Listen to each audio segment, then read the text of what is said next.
มาเก็บเห็ดนำกันเด้อพี่น้องมาเก็บเห็ดปวกนำกันเด้อนี่เนาะนี่คือเห็ดปวกเนาะเห็ดปวกจุ่มๆเนาะมื้อนี้ก็กินข้าวเห็ดปวกออกเฮากับพ่อ2 คนถือคุถือไม้จีบเนาะนี่ย่างเข้าป่าเนาะทุกคนนี่ก็คือบรรยากาศอยู่หน้าเนาะนี่นี่คือเห็ดปวกเนาะทุกคนนี่มีแต่บอกจุ่มๆเลยพอเถอะ สบายดีพ่อแม่พี่น้องเบิร์ดสกุลสิคนเนาะวันนี้ก็มาพบกับพาเด็กเลี้ยงงัวคือเก่าเนาะวันนี้เราก็มาเลี้ยงงัวคือเก่าเนาะทุกคนนี่บรรยากาศเนาะเลี้ยงงัวคนเดียวเนาะทุกคนเมื่อนี้ได้ยินข่าวว่าเห็ดปวกออกเนาะเดี๋ยวเราจะพาทุกคนไปเลาะหาเห็ดปวกเนาะ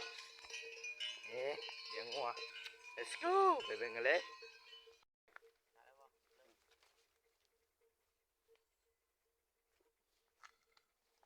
เก็บเห็ดเด้อเก็บเห็ดเด้อเก็บเห็ดเนาะวันนี้ก็มาเก็บเห็ดเนาะเห็ดปวกเนาะมื้อนี้เห็ดปวกออกเนาะแต่ตอนนี้เขามาเก็บเห็ดเรียบร้อยแล้วเนาะหลังจากที่ผูกงัวแล้วก็มาเก็บเห็ดเนาะนี่ก็คือเห็ดปวกเนาะทุกคนนี่มีแต่ตัวจูมเนาะ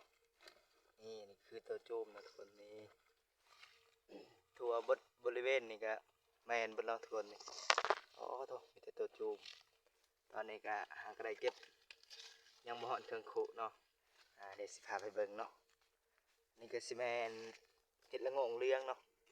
นี่นะทุกคนนี่ก็คือจุ่มเห็ดปวกเนาะเห็ดปวกจุ่มเนาะกินนี่เพราะแกงกินนี่แซมขนาดถ้าขายนี่ก็โลนี่ได้เป็นโลพุ่นแล้วเนาะทุกคนนี่เบิดบริเวณนี่ก็ได้เบิดเนาะนี่นะทุกคนเนาะนี่เนาะเดี๋ยวสิไปเบิ่งภาพบรรยากาศเนาะตอนเขาเก็บกันเลยบ่มีมะแรมจีนี่เนาะทุกคนนี่ก็คือเห็ดละโงงเรืองเนาะทุกคนเนาะนี่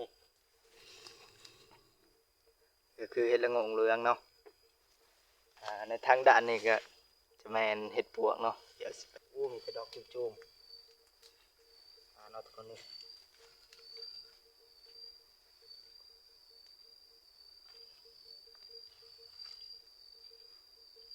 นี่เนาะทุกคนนี่เนาะนี่คือเห็ดปวกเนาะ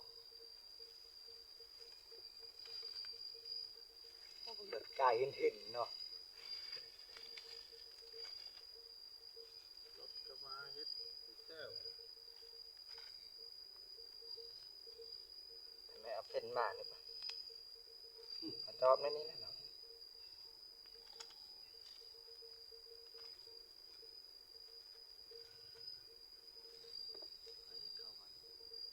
ทิ้งก้นเก่ามาเสือ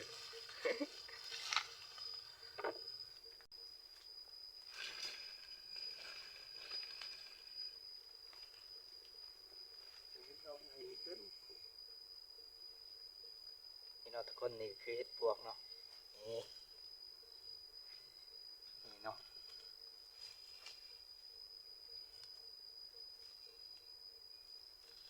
ปวกจิกรถเนาะ ไปขายดอกจุ่มได้ไล่ รับโลก ได้จากโลกบ้านนี้โอ้รถขี่ไก่ขึ้นทำชิเก็ตเก็บ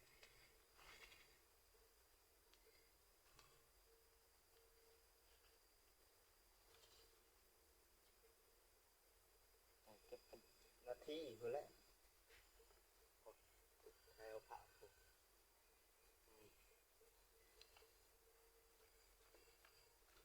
พี่กายนี่เฮ็ดพวกอันนี้หมอเก็บอยู่ไหนนะแม่นบ่ มันตัวใหญ่ คือว่าดอกใหญ่นะเขาเก็บตอนนั้นแม่นเลยเขาเก็บตอนนั้นดอกใหญ่ เก็บเรียบร้อย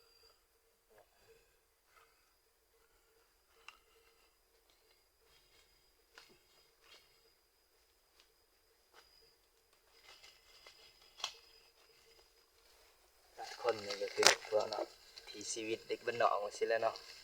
นี่ยามเฮ็ดออกกะพายกระตาพายคุเข้าป่าเนี่ยเนาะนี่จะแม ณนี้นะทุกคนนี่เนาะนี่ก็จะแมนเห็ดเนาะเอาบนได้บริเวณนี้มีแต่เราเป็นตูมเนาะกินแตงพนัน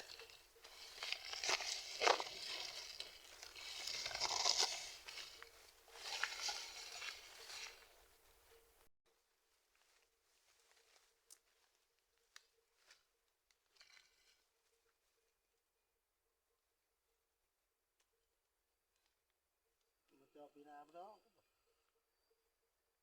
แล้วมันลองมันเจ้าไปชันคีย์บอร์ดบอร์ดมันได้ก็ได้คุกเลย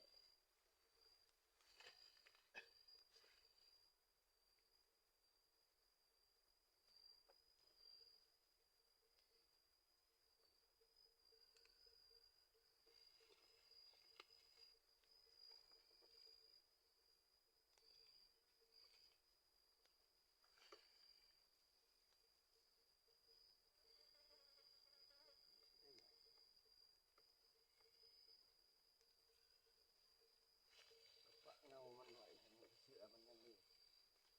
น้ำก็ตื่นหน่อยเทียนทับเอา เชียงเนาะ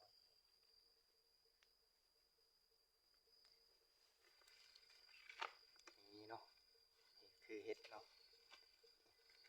ลายขนาด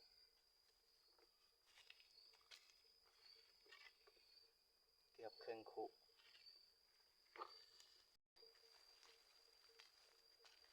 แล้วมันออกแป้น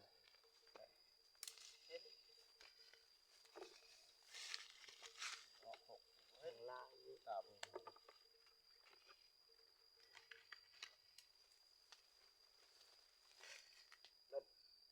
คือว่าจอดมันไปบ่ได้เลยใช้รถไถเนาะ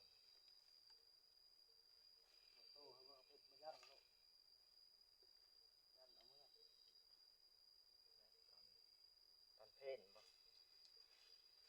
ตอนเพลนแน่นอนตอนไรเนี่ยตอนนี้ มาส่งนะมาส่งห้ำ กด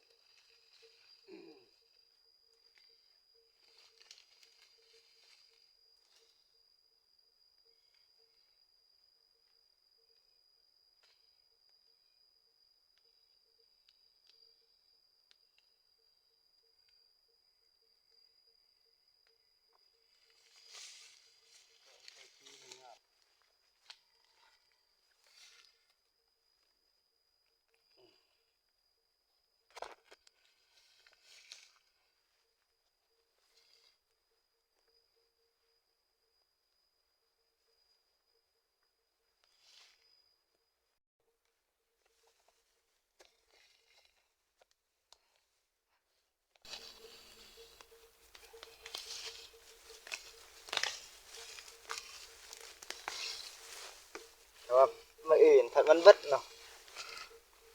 คือเดี๋ยวมันแอดมันไปกราบเลย ตอนนอนที่บ้านนี่แหละก็แหละแล้วเนาะ โอ้ไปวานผัดบ่ได้นี่เขาบอกเนี่ย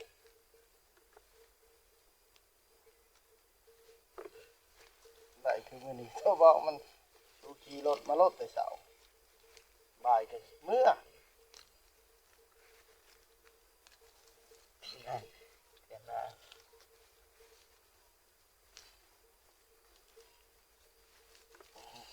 เฮ็ดพวกจิกพวกนี้ออกไปอยู่บนเก่าที่น่าออกยับไปวางอื่นอีกแถวๆนี้ ดูบริเวณนี่นะ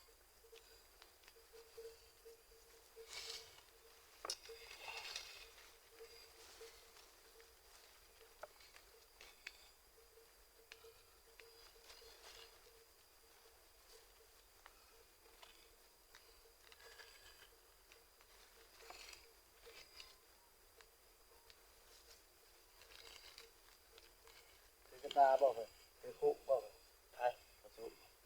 บ่ครับบ่เห็นได้ยินแต่เสียงรถไล่ใส่คนละล้อจอดแล้วก็ถาม แน่นะเราจะไปเกี่ยวเนี่ย พวกว่ามันยังมันยังจังพวกนี้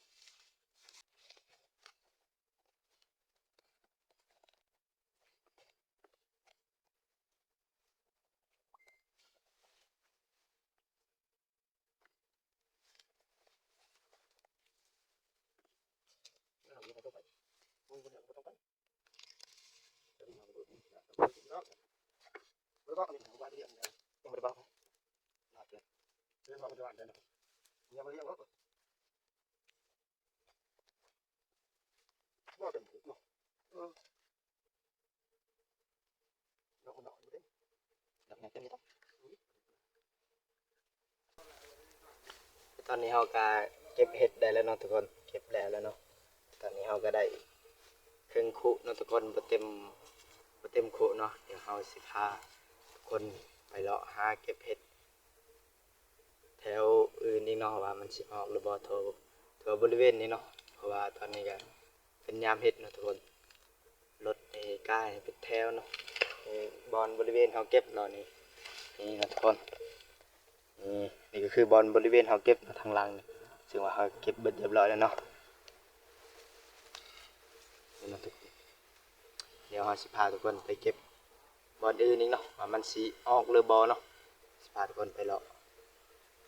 ปลาวิถีชีวิตเด็กเลี้ยงงัวคนตอนนี้เราก็ได้เลาะมา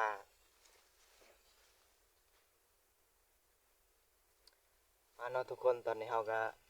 ไปเลาะมาเหาะระยะหนึ่งแล้วเนาะตอนนี้เราก็ได้เห็นเห็ดนะทุกคนนี่คือเป็นละโงงเลี้ยงเนาะเดี๋ยวสิเก็บให้เบิ่งเนาะนี่นี่คือเห็ดละโงงเลี้ยงเนาะอันนี้ก็มันบ้านแล้วเนาะจริงๆแล้วมันก็ออกแต่ว่านนี่แหละเนาะทุกคนแต่ว่าว่านนี่เราไม่ได้มาเลาะเนาะนี่บ้านไปแล้วกันปะนี่ก็กันฮัก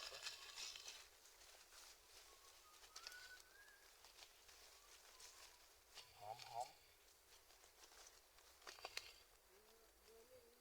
นี่ทุกคนดอกหนึ่ง